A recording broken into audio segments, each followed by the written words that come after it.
Jason Ostrander es un hombre apasionado y está totalmente comprometido en llevar las buenas nuevas de Jesús a cada hombre, mujer y niño sobre la faz del planeta. Él está entregando su vida para movilizar la próxima generación de creyentes a completar la tarea. Si usted se parece en algo a la mayoría de los seguidores de Jesucristo, a usted también le gustaría hacer esa clase de diferencia para el reino. Pero, ¿cómo podría ocurrir eso?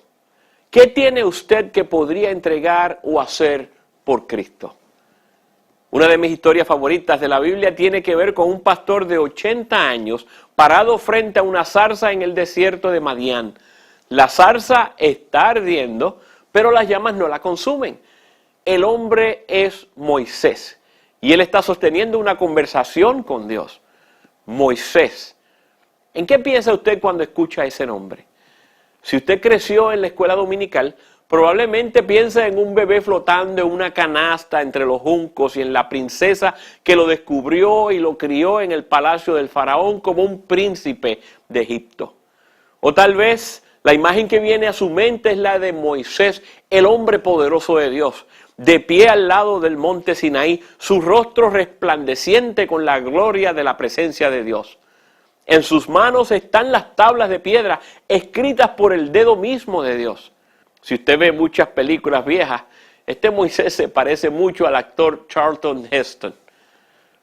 Pero el hombre parado frente a la zarza ardiente no es ni un príncipe ni un poderoso hombre de Dios.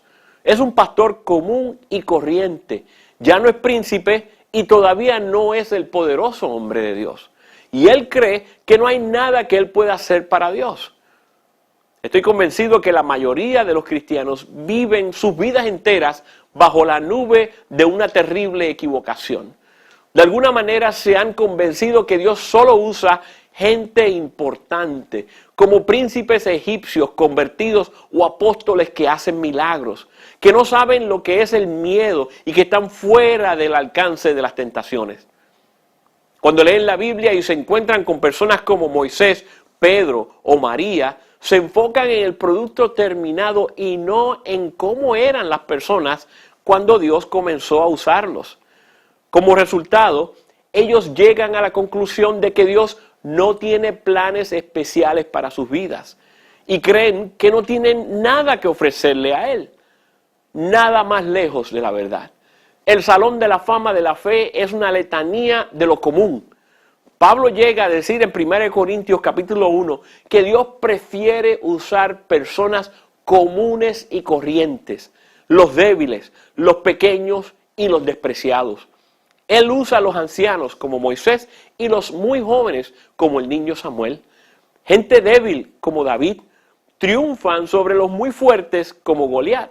Y los socialmente poco importantes como los pastores de ovejas llegan a ser observadores invitados al nacimiento del Mesías que nace en un establo. Podemos darlo por sentado. Dios usa gente común y corriente para lograr su obra extraordinaria. Pero ¿cómo puede Dios usarle a usted? Yo creo que hay una clave importante en la historia de Moisés. En medio de su conversación con Dios, relatada en Éxodo, capítulos 3 y 4, Moisés le pregunta a Dios lo que debe hacer si los egipcios y los israelitas no le creen. Dios, respondiendo, le hace su propia pregunta. ¿Qué tienes en la mano? Él entonces instruye a Moisés a lanzar su vara sobre la tierra y la vara se convierte en una serpiente.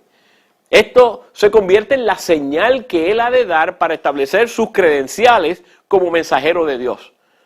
Al final del relato se nos dice que luego de consultar con Jetro, su suegro, Moisés regresó con su familia a Egipto y en la mano llevaba la vara de Dios. Era solo una rama de un árbol de almendra muerto, pero hubo un momento en el tiempo cuando la vara que pertenecía a Moisés llegó a ser la vara que pertenecía a Dios. ¿Qué diferencia hizo? Desde ese momento en adelante se nos dice repetidamente en las Escrituras que al ordenarlo Dios, Moisés estiró su vara. Apareció una serpiente y devoró las serpientes conjuradas por los magos del faraón. El río Nilo se convirtió en sangre. Plaga tras plaga descendió sobre la nación de Egipto. El mar Rojo se dividió y agua fluyó de una roca. Al final, la vara fue colocada dentro del arca del pacto, como uno de los objetos más sagrados de la nación de Israel. Hubo otro momento en el tiempo cuando la onda que pertenecía a un joven israelita llamado David llegó a ser la onda de Dios. Y un momento cuando el jarro de aceite casi vacío que pertenecía a la viuda de Sarepta llegó a ser el jarro de aceite de Dios. Gedeón le entregó a Dios su antorcha y un niño pequeño le entregó a Jesús su almuerzo. En cada uno de estos casos, las personas que Dios usó eran personas bien comunes y corrientes, que nunca habían pensado que podrían hacer una diferencia significativa en su mundo para Dios. Pero en cada uno de estos casos, Dios tomó lo que tenían en sus manos y lo bendijo y lo usó de una manera extraordinaria. Tengo una pregunta muy importante que hacer. ¿Qué tiene usted en sus manos? Dios quiere utilizarlo. Lo importante para nosotros es esto. Dios va a utilizar personas muy comunes y corrientes, personas como usted y yo, para lograr la tarea de completar la gran comisión. Por eso, le pregunto de nuevo, ¿qué tiene en sus manos? Probablemente no sea la vara de un pastor de ovejas, pero podría ser la herramienta de un mecánico. Tal vez no sea la destreza de un buen cirujano, pero podría ser la de un maestro bien entrenado, o un cocinero apasionado, o un contable cuidadoso. Por favor, dedique algún tiempo esta semana para meditar sobre la historia de Moisés. Entonces, pídale a Dios que le muestre lo que usted tiene en sus manos. Entrégueselo a Él y pídale que lo use a usted. Juntos podemos cambiar el mundo.